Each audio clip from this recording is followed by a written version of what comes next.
If it's Tuesday, the National Guard begins deploying in Washington as lawmakers and law enforcement officials spar over the Trump administration's takeover of D.C. law enforcement.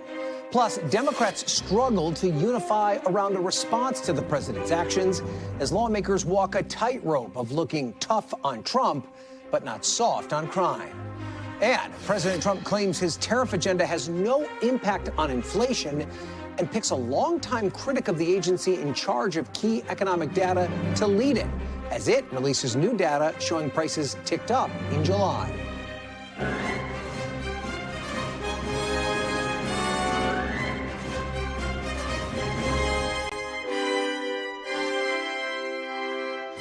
Hi there, welcome to Meet the Press Now. I'm Ryan Nobles in Washington, where hundreds of National Guard troops are being deployed as part of President Trump's efforts to crack down on crime in the nation's capital. It comes after the president announced he would be also taking control of the district's police force. Today, White House press secretary calling these actions and some of the law enforcement activity we've seen so far only the beginning. Over the course of the next month, the Trump administration will relentlessly pursue and arrest every violent criminal in the district who breaks the law, undermines public safety, and endangers law-abiding Americans. President Trump will not be deterred by soft-on-crime Democrats and media activists who refuse to acknowledge this rampant violence on our streets. But while the White House doubles down on its rhetoric about the city, the reality on the ground is a bit more nuanced. D.C. officials have pointed to data showing that violent crime has indeed decreased significantly over the last 2 years, reaching a 30-year low in 2024. But polling from earlier this year suggests that that drop isn't really being felt by D.C. residents, with half describing crime in the city as extremely or very serious. And nearly 30% say they believe it is getting worse. The head of the D.C. Police Union tells NBC that the force could use the help from the federal government, even as he cautioned that there is no short-term fix for crime. It'll be nice to have the feds come to back us up and try to get the numbers down. What I'm concerned about is that if there aren't longer-term, more impactful changes that take place over that 30 days, that the feds and the National Guard and anyone else who's involved is just going to go about their business and the MPD will be left holding the bag. Which will only allow crime to again, regain its foothold and start growing again. Today, D.C.'s Democratic Mayor Muriel Bowser echoing those comments after meeting with Attorney General Pam Bondi, telling reporters she's focused on making the most of the additional support. Bowser has struck a decidedly more measured, even conciliatory tone than some other Democrats from the D.C. area who've largely slammed Trump's actions. Senators from Virginia and Maryland calling them a, quote, unnecessary escalation and accusing the president of, quote, playing dictator. While House Democrats from both states writing in a joint statement, quote, Trump's temporary takeover of the Metropolitan Police Department is not intended to prevent crime. It's a soft launch of authoritarianism. Joining me now, NBC News White House correspondent Yamiche Alcindor and NBC News legal affairs correspondent Gary Grumback, who's outside the D.C. Armory. So, Yamiche, let's start with you. Attorney General Bondi met with D.C.'s Mayor Bowser today. Are we getting a sense of what the level of coordination is there between DOJ and the city with this takeover of the police force? We are getting a sense of what this is going to look like on the ground. The mayor went into that meeting with very few details. She hadn't been briefed really on what the president wanted to happen on the ground in the city that she's, of course, been tasked and elected to lead. What we know is that the National Guard, from all our understanding, and I just talked to a White House official about this, they're not going to be arresting people or really performing any sort of law enforcement duties in the way that we think the police act when it comes to crime. Instead, they're going to be sort of supporting that role. A White House official just told me they're going to be ensuring that there's a safe environment to make arrests. So if someone is caught doing something illegal, the National Guard might hold you. But then if there is no local police around, you'll then be essentially arrested by local police once they get on the ground, even though the idea is that this coordination means that you're going to have federal law enforcement and city law enforcement working hand in hand together on the street. So you're going to see a local police officer standing next to a National Guard. Another thing someone from the mayor's office told me is that while there is a lot of concern about what this might mean long term, while the mission is 30 days, there is this also wondering whether or not the sort of local police are going to be able to really be empowered to to continue doing their job the way that they've been doing them. The mayor still, I think, has some questions about that in terms of chain of command. So we're watching closely to see all this play out. One other thing, Ryan, we've been really asking sort of where are these people, where are these federal officials and law enforcement officials going to be? While they won't say really clearly sort of here are the zones, my understanding is that it is going to be hot spots. It's not going to be in residential areas, and that they are leaning on the local police to really tell them where federal law enforcement officials should go. Ryan? And let's talk about the position that Mayor Bowser finds herself in at this moment. She's repeatedly pointed out the limitations of D.C.'s power and, by extension, her power as mayor. How much does she really need the federal government, and not just specifically about this issue, but some broader issues that the city is working on? Well, Ryan, I'm going to take off my White House hat and put on my local reporter hat. As a longtime D.C. reporter, I've covered the mayor a bit here. And what you have is both the confluence of where she was before all of this. D.C. is so unique in that the federal government already has so much power. The president can already do so much by statute in this city, like already take control of the National Guard. You already have a city like Washington, D.C., where there are already a number of federal agencies operating within their borders. Think of Park Police and all these other things. So you already have Muriel Bowser was already trying to not get into conflict with President Trump because she knew essentially that he could overstep her at any time. He could take and do a federal takeover at any moment. So that's something that she's been trying to balance. But then you have local politics here.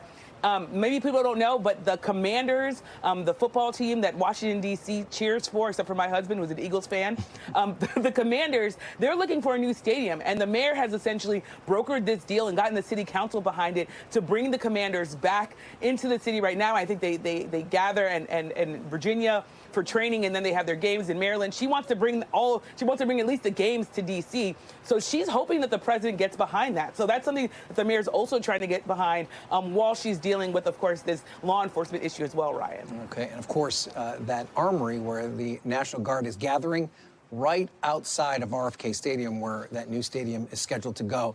Yamiche, thank you for that. And speaking of the Armory, let's move to Gary Grumbach, who is there at the Armory. He could probably see RFK Stadium from where he is right now.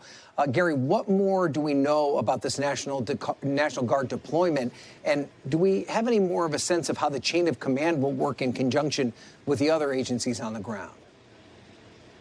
Yeah, we are seeing a steady stream of folks arriving to the National Guard. In fact, we see some behind me right now arriving with some duffel bags here, and they are arriving for the next 30 days. They're going to be here at the Armory, and they're going to be living here while they're going out and supporting federal law enforcement across the city of Washington. Now, there's been a lot of complaints from folks in federal law enforcement about what exactly they're going to be doing in assisting with Metropolitan Police and others around the city. President Trump announced this big announcement yesterday at about 11 a.m., and then meetings were held across the federal government as to exactly what ATF, what FBI, how Homeland Security would be involved in all of these actions. So that is something that will play out over the next few weeks here on the streets of Washington. But just to give a reality check here of what D.C. looks like right now, I was driving around quite a bit around the city earlier this morning. It looks like any other day in Washington, D.C. You're not seeing National Guard stacked up on every street corner. You're not seeing federalized law enforcement all over the place. There are certain pockets,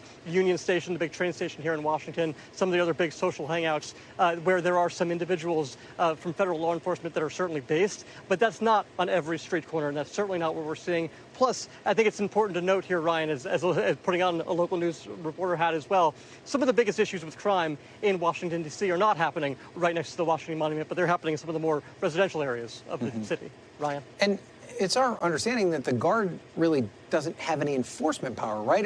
Are they serving more as a backup, or maybe as part of their function here just to see as many people as possible in uniforms and in big military vehicles to basically just try and deter people from committing crimes?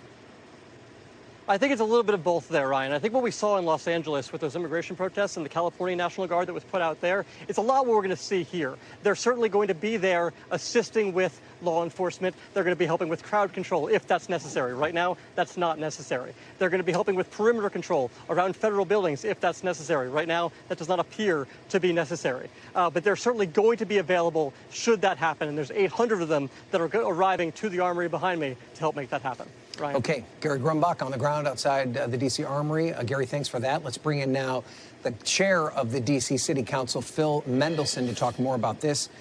Councilman, the National Guard has been deployed to your city today. I mean, what is your understanding of their role, and what kind of communication have they had with local and federal law enforcement? My understanding is that they will be providing logistical support, sort of behind the scenes, maybe some posted on the streets, but as your reporter just pointed out, there's not a lot of need for that, especially in the downtown areas. So it's, I was briefed yesterday by the chief of police, and it wasn't until the weekend that there was any discussion between any of the federal agencies and our Metropolitan Police Department about how they were going to coordinate.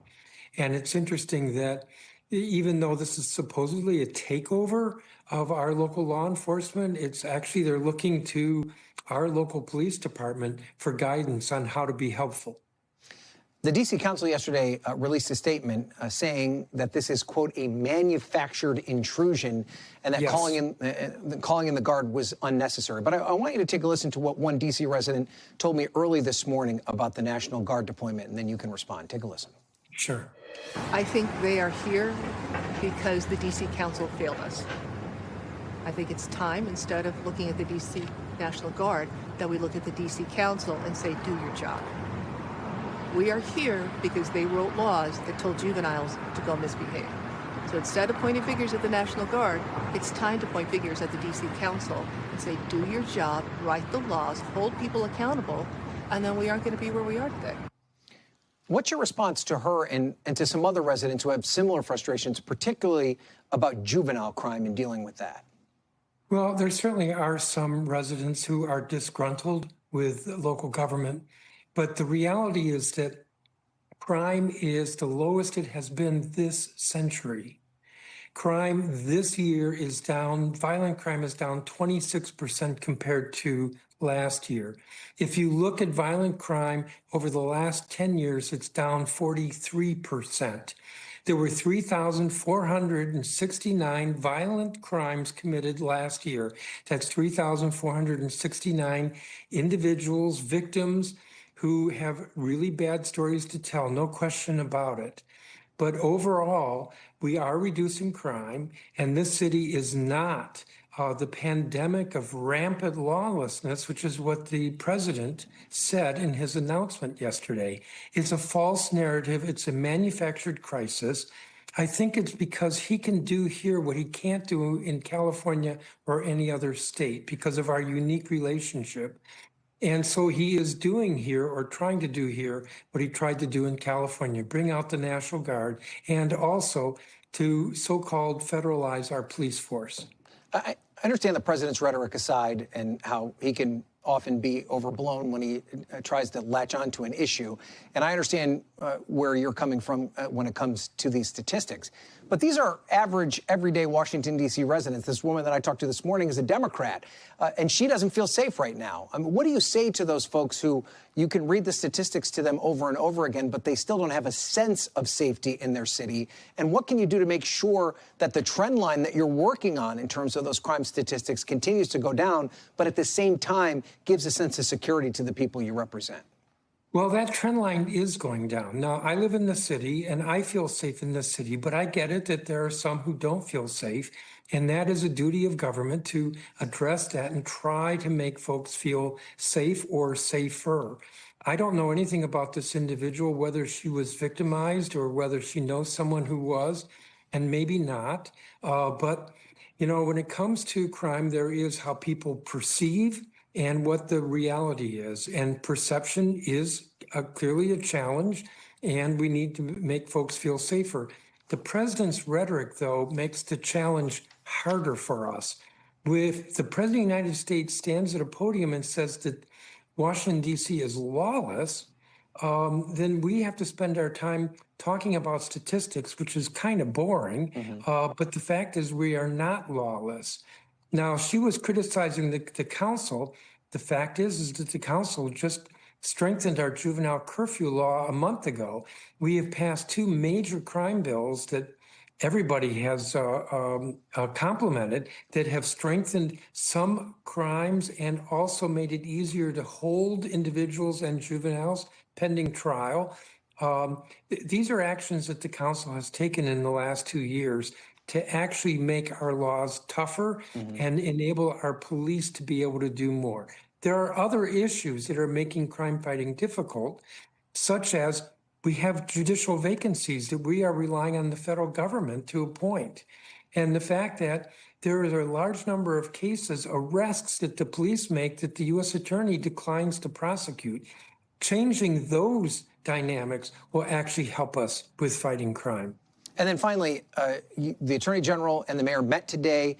The mayor said that the city needs to take advantage of these federal resources. I know you weren't supportive of the president's move, but is there an opportunity here to at least curb crime over this 30-day period and take advantage of that situation? Well, I want to say crime is being curbed. It is down. However, your question about resources, yes, we welcome resources. Now, there's been a lot of collaboration between federal agencies and the district and our local police for years. But if they're going to add additional resources, that can be a good thing. Adding resources is a little different than federalizing our police department. I do agree with the mayor that additional resources are welcome and will help us further. Quickly, before we go, the House Oversight Committee says that they're planning to hold a hearing next month. They'd like to invite you, the mayor, and the D.C. Attorney General, Brian Schwab. Do you plan on attending that hearing? Oh, absolutely. I'm looking forward to it because any chance we have to present the reality, what's actually going on, is welcome. Okay. Chair Phil Mendelson of the D.C. City Council. Chairman, we appreciate you being here. Thank you. Thank you so much. Coming up, we're breaking down today's new inflation report and the response from the White House and from Wall Street, plus a look at President Trump's polarizing pick to lead the Bureau of Labor Statistics after he called for the agency to suspend its monthly jobs report. A former BLS commissioner joins me ahead. You're watching Meet the Press now.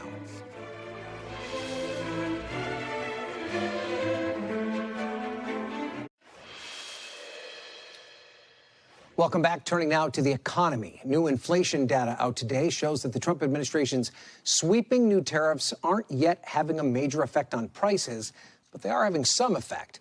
The Labor Department reporting that prices were up 2.7% in July compared to 1 year ago.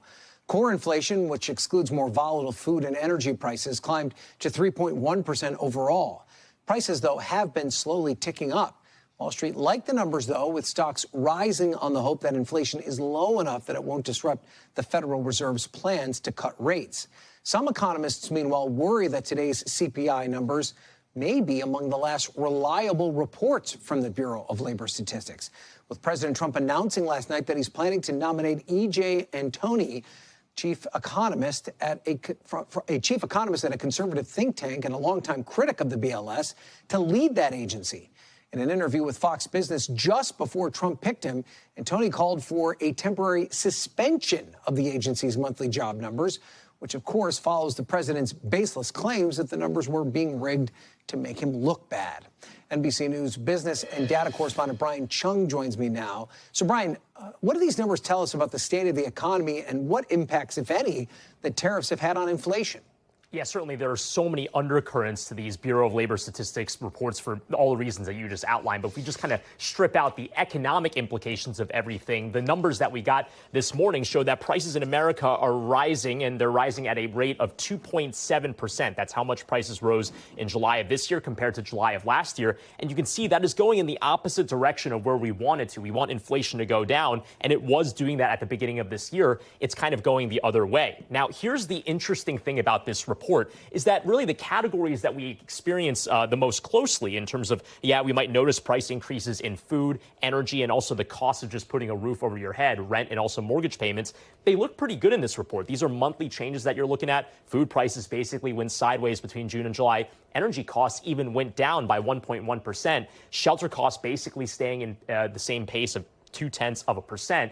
But there were some goods categories like furniture that did see increases, which some economists are saying could be related to the tariffs. You didn't see it in all categories, and you didn't see it in especially the categories that you might think would have been most impacted by the tariffs so far. I'm thinking about cars coming in from Canada, clothing coming in from Vietnam, cheese coming in from the European Union. When you look at the monthly rates of change, they basically went sideways. no change for new car prices, 0.1% respectively for clothing and for cheese. But I want to point out, these are tariffs that haven't been impacted yet, and they would not have been seen in this report because it covers the month of July. When did a lot of these tariffs begin? They began last week. So it's going to take some time to bleed through. The one category where we did see inflation, coffee beans up 2.3% in just 1 month. That is in part because of a drought that's happening worldwide, Ryan.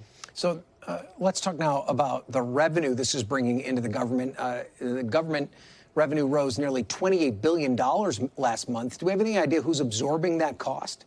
Yeah, that roughly $30 billion was a similar pace that we saw in the month prior to that as well. These are record numbers that we're seeing. But again, the question is, who is paying that tariff revenue? When you take a look at some of these tariffs, which just went into effect last week, the way that this works is that once something gets pulled off of a boat after midnight last Thursday, well, now it's going to face these levies of 20%, let's say, for example, from Vietnam, or 15% coming in from the European Union. It's an American importing company that's going to pay that cost. The question is, does that company choose to eat it in the form of lower profits, or do they pass that on to the American consumer in the form of a higher price? That's why we don't see this in the data yet, because companies are trying to reason through that. They might take it on the chin. It might be months before they pass that on to consumers. But make no mistake, in almost all cases, it's going to be the American companies paying for it, not other countries. Okay, Brian Chung, thank you for your reporting. And I'm joined now by Erica Groshin, who served as Commissioner of Labor Statistics during the Obama administration. She's also the former vice president of the Federal Reserve Bank of New York. Erica, thanks for being here. Just first, your initial reaction to Trump's pick of E.J. Antoni to run the Bureau of Labor Statistics. Well, I'd say that my first reaction was, who? I'm not at all familiar with him or his work. They're not well known in the business, academic, or public service communities. So that was my first reaction. And what I've learned since then is that pretty much all of his writing has been in service of a policy position rather than the more technical academic writing that would be typical of former BLS commissioners. So would you say then you have an equal parts concern about his lack of experience and his partisan tilt? Is there one that makes you more concerned over another? No, I mean, the things that that I'm looking for and that my successor, Bill Beach, and I have, talked about as being important to being able to do a good job at BLS. And granted, nobody has all of these things, right? But we're looking for, when we talked about this, we wanted, for the sake of BLS, right? We wanted qualifications that could really shore up trust in the BLS's credibility and excellence. So this includes things like management experience, but also expertise in economic statistics with the respect of other experts, familiarity with BLS and its products, engagement with the statistical agencies so that you know what how they do what they do and why, and a commitment to following the principles and practices for a federal statistical agency, which is this kind of flagship publication of the Committee on National Statistics, which guides the norms under which the statistical agencies practice. It's interesting that you point to credibility being the number one concern you may have or among your top concerns, because that's been the Trump administration's biggest critique of the BLS, is that they can't trust their figures. And Antoni, I should say, himself has suggested pausing the release of the monthly jobs reports until the data can be proven to be more accurate. I want to read to you what he told Fox Business. He said, "How on earth are businesses supposed to plan, or how is the Fed supposed to conduct monetary policy when they don't know how many jobs are being added or lost in our economy? Until it is corrected, the BLS should suspend issuing the monthly job reports, but keep publishing the more accurate, though less timely, quarterly data." Does the BLS commissioner even have the authority to do this? So before January, I probably would have said no. I mean, I don't, that's a legal question now that I'm not qualified to answer, I suppose. But in the previous norms that we had in place, I would have confidently said, no, they can't do that. Now, I mean, I don't know if the president decides to, issue a directive saying, we're going to stop the release of this. I have no idea exactly what would happen, on the legal front. But I do know that it would be very disruptive to financial markets, to our international standing, to the businesses that rely on this information, and to the credibility of the entire statistical system. So yes, I guess that's my reaction. Yeah. Well, to stay on this theme of credibility and the importance of being able to trust this data, if for somehow that credibility is undermined, where would we see that evidence that the information isn't kosher? Would there be a market reaction? Is there some other metric by which we could judge the information that's coming out of BLS? So what would be the signs? I think the first signs would be a disruption within the agency itself, because these are really the most dedicated data nerds on the face of the earth, with totally world-class expertise and world-class dedication to the integrity of the numbers. And so you would get pushback, leaks, resignations, whistleblowing. There would be, and because it could not be done subtly or easily, because all of the methods and the process for producing the data, and it's much more factory-like than most people realize. All of that is baked in the cake, because remember, they have to do it over the course of a few days every month. And so this is a highly automated, orchestrated process, any disruption of which would be easily noticeable to the staff, and they would, and if they felt that it was damaging the integrity of the system, they would resist it. Okay. And then outsiders, I think, would probably key off of that more than anything. But if you got, for example, a delay in the production of these statistics, and remember, they have not been delayed for anything other than government shutdowns, in recent memory, right? So the BLS manages to get it out no matter what. And if there were a delay, then that would be also a signal that something was not going right. And the reasons allowed for a delay in the OMB statistical policy directives do not include a time to fudge the numbers. Okay, Erica Grosjean, we're going to have to leave it there. Thank you so much for your time. You're welcome. Up next, clash of the candidates. New York City mayoral contenders Cuomo and Mandami spar over President Trump, as a new poll shows Mandami with a double-digit lead over the field. Our panel is next. You're watching Meet the Press Now.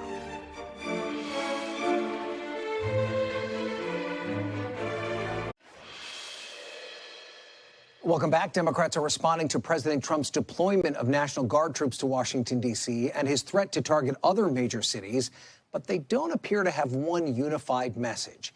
As we mentioned, D.C.'s Mayor Bowser has taken a more measured approach, trying to coordinate with the Trump administration, while Senate Minority Leader Chuck Schumer's called it a political ploy and an attempt to distract from the president's other scandals. While California Governor Gavin Newsom is warning President Trump is gaslighting his way into militarizing any city that he wants.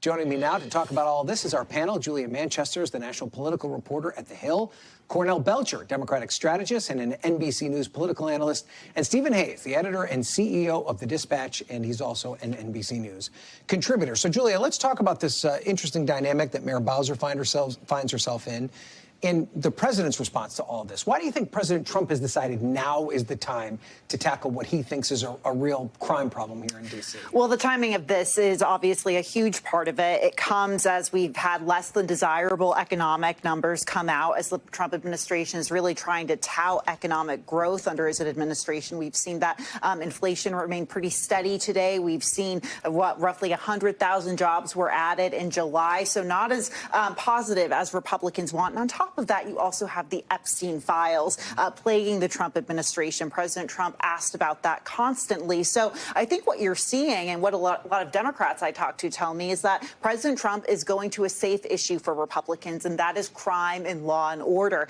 And even though we see violent crime down here in D.C., there is still the perception that crime is still an issue in this city, and there's a lot of residents that feel that there could be some improvements there. So you have President Trump taking this to the heart of the nation's capital. Unclear whether he'll move to other cities, but it is somewhat reminiscent with what he did back in June in Los Angeles and deploying the National Guard there. Cornell, could he be setting a trap for Democrats here, trying to bait them into this idea that they're going to try and convince the rest of America that D.C. is a safe city when the perception out there may be different? Look, I don't see this actually in those sort of partisan political terms, and nor should I think the American people. Look, if you can just make up facts and use those facts then to deploy the military, we're in a really bad place in this country. If Barack Obama says, you know what, the crime is out of control in Orange County, right? Republican stronghold.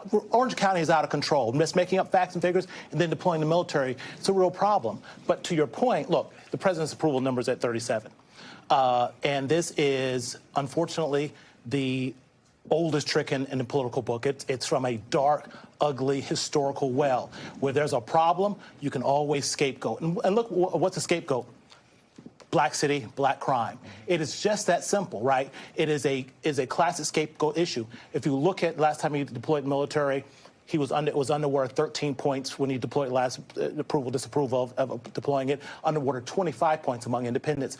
However, among Republicans, overall approving of it. It is a base issue and is a distraction. And Stephen, I wonder, those of us that live in this bubble, is this something that's resonating outside of the Washington, D.C. metro area? Are Americans like Cornell and Julia are talking about, are they looking at this and seeing it as a simple law and order type issue? Are there concerns outside of Washington about the broader reach of militarizing law enforcement? How does it play? You know, I spent the last week in Wisconsin and talking to people there. People don't know what to believe. They don't know whether to believe what Donald Trump says. And I think the people who are sort of predisposed to agreeing with Donald Trump tend to give him the benefit of the doubt. And the people who don't come with some degree of skepticism. I'm sympathetic to a lot of the arguments that Cornell's making. I think there's a lot of truth to the things he's saying. Having said that, one of the things that Donald Trump is able to do and has shown again and again and again on this issue and others is take something that has a kernel of truth and blow it up. So it's definitely the case that he's sort of exaggerating the problem, making up facts and figures, doing all the things that Cornell says. That said, while crime has gone down over the past 2 years, it's worse than it is in many major metropolitan areas. It has been a problem. Many of us, I mean, we've had conversations on this panel and elsewhere, know people who have been the victims of those crimes. They're well publicized. They're the kinds of things that, you know, other news channels or demagogic politicians can take and make a bigger issue, and I think that's what he's doing here. But the president shouldn't be doing that, though, right, Cornell? I mean, you can have a crime problem that needs to be addressed, but using it as a political weapon is a different thing. But I think we can all agree is that don't politicize this and use it as a blatant sort of political weapon here. Look, the Republican House is now holding up $1 billion in sort of D.C. tax revenue. You deal with this specific issue. Right. If you want to help fight crime in D.C., release those funds. We should point out are local funds. Our local funds, right? These are as a D.C. taxpayer. They're my funds, yes, exactly. and I want them to release. Look, crime is an issue. We've seen some real headway being made on crime. And look, the mayor of Baltimore was on NBC talking about this. You know, we got to have an all hands-on attempt to sort of take down crime with violence intervention as well as policing, but also buy-in from the community, not just putting military on our streets. But you would agree, I think, that Democrats have sort of created this problem for themselves to a certain extent by talking about defunding the police, in some cases disbanding the police. There's this fight taking place inside the Democratic Party that I think lends itself to the kind of demagoguery that we're seeing from Donald Trump. It's not to justify him. You can't make stuff up. But at the same time, those kinds of arguments have been prevalent, and they create this opening for Trump to do what he's doing. And for our young folks who are comm majors that listening at home, that's a perfect pivot to make put us on the defense, because no Democrats are actually talking about defund crime. No elected Democrats. Hakeem Jeffries never talked about it. Schumer never talked about it. No one in Democrat leadership is talking about defunding. But not now. But it has been the case. I mean, remember the famous comments from Representative Spanberger saying, "Hey, I don't ever want to hear Democrats talking about defunding defunding the police? Because, well, again, mainstream Democrats have never put defunding the police at the top of the charts. And the fact that we're talking about now is a beautiful pivot away from the president's overreach. But let's talk about the unique position Mayor Bowser finds herself in here, right? Because she's someone who does not in any way, shape, or form feel comfortable with the federal government overtaking her police department. But she also understands that she's got to work with Donald Trump, right, Julia? And it's not just on issues of crime and law enforcement, the home rule situation that she finds herself in, but she's also trying to bring the NFL team back to Washington, and that requires Donald Trump's support. She really has a difficult tightrope to walk here. She absolutely does. It was interesting to see her walk out of her meeting with Attorney General Pam Bondi and to see the two of them kind of striking a very conciliatory tone with each other. And I think for Mayor Bowser, this is a case of, I'm going to pick my battles. This probably isn't one of them. We've seen her walk this fine line throughout the course of the second Trump administration, these 7 or 8 months or so. For example, her decision to sign off on repaving the Black Lives Matter Plaza by the White House is an example of that. So she definitely has a difficult tightrope. But I think in general, and Democrats I've talked to today, operatives and strategists, they've essentially said, look, don't take the bait when it comes to Donald Trump on crime. Focus on kitchen table issues. And this is obviously more national perspective than what Bowser's coming from, but focus on kitchen table issues like the economy, like health care, even corruption. Yeah. Really quickly, I'll also say we should tell our viewers that coordinating between the federal law enforcement agencies is something that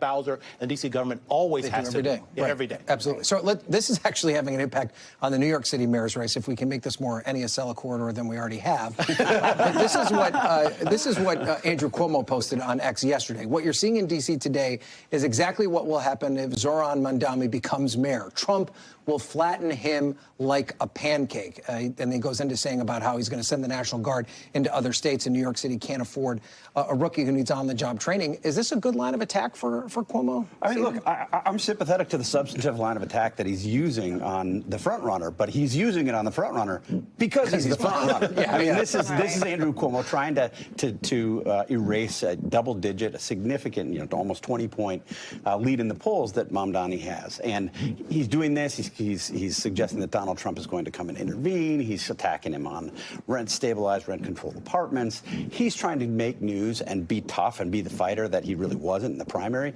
in any way that he can. That's what's happening. Yeah, and let's talk about Mamdani's poll numbers with our pollster, Cornell. I mean, we had those numbers up there. He's at 44%. I mean, his favorable numbers, he may be among the most popular Democrats in New York right now, but Governor Hochul, Leader Schumer, Leader Jeffries have all yet to get behind him. What are they waiting for? Well, first of all, let's break that. I know we do polls, and as a pollster, we do polls way too much on television. But look, it's at 44%. You got a long way. He's still got a long way to go, and you get down inside that data. He's still underperforming where the Democratic nominee usually is coming out of there. So there's still some work to be done, and there's still some votes there to be moved. And I think what you see with Andrew Cuomo is he's looking for a way to sort of hit the front runner and pull back some of that and sort of rally around the rest of those voters. And there's still a lot of Democrats are hanging out. Okay. All right. We're going to have to leave it there, guys. Julia, Cornell, Stephen, I appreciate you all being here. After the break, Steve Kornacki is at the big board to break down new midterm polling on the race for control of Congress and the Democrats' political standing. Don't go anywhere. His sleeves are rolled up, ready to go. You're watching Meet the Press Now.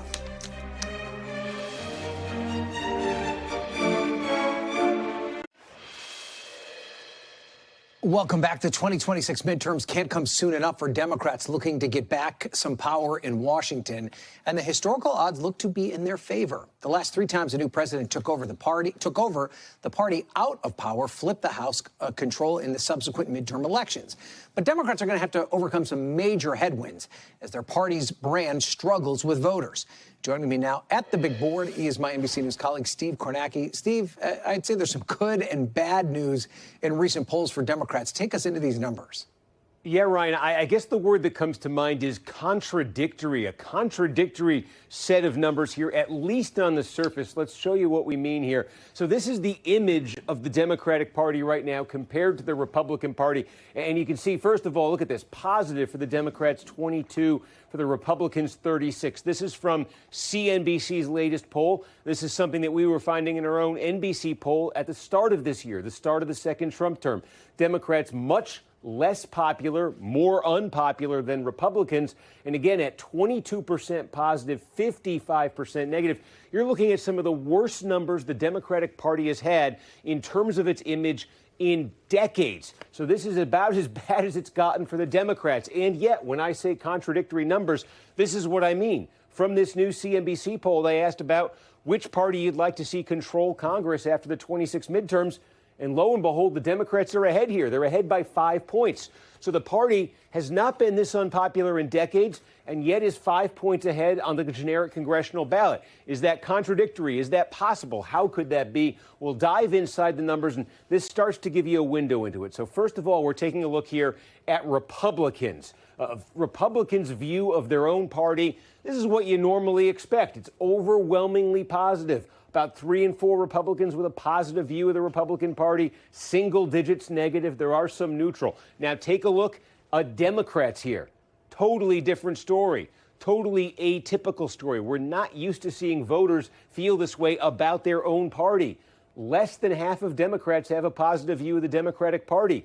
A majority of Democrats have either a negative or neutral view of their own party. So that's why the Democratic number is so low, so particularly low. There's dissent within the Democratic Party.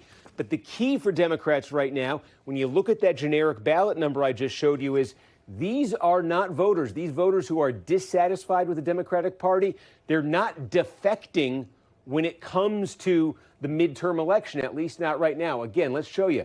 This is the generic ballot, Democrats by 5 points. Break it down 2 ways here. These are the folks who make up the 49% who say they'd like Democrats to control Congress. Among those voters, only 44% have a positive impression of the Democratic Party, 30% negative, 26% neutral. That's a coalition that's not really for the Democrats maybe as much as it is against the Republicans. Now take a look at the other side of it, the 44% who say they want Republicans to control Congress. Again, overwhelmingly positive toward the Republicans, only 5% with a negative view. This is something we are not used to seeing, but it's an important point because we're going to be watching this generic congressional ballot over the next year plus as 26 takes shape. Democrats want to see that generic ballot stay at this level, even be higher. This is important to keep in mind. Every time you see polls showing the Democrats with very low popularity numbers, it doesn't necessarily mean, that's what these numbers are telling us, doesn't necessarily mean that they can't still win the House despite being incredibly unpopular. It's because the unpopularity is coming from Democrats themselves who maybe think the party isn't fighting Trump hard enough. Maybe they don't like the party's leaders. Whatever their dissatisfaction is, it is not translating into votes for Republicans, Ryan, at least not right now. Okay, long way to go, though, still. Steve Kornacki, thank you for breaking that down. We appreciate it. Still to come, meet the Democratic nominee in the special election race to fill Virginia's vacant House seat. I'm going to talk to him live about his party's priorities and his vow to take on Trump out of next month's contest. You're watching Meet the Press now.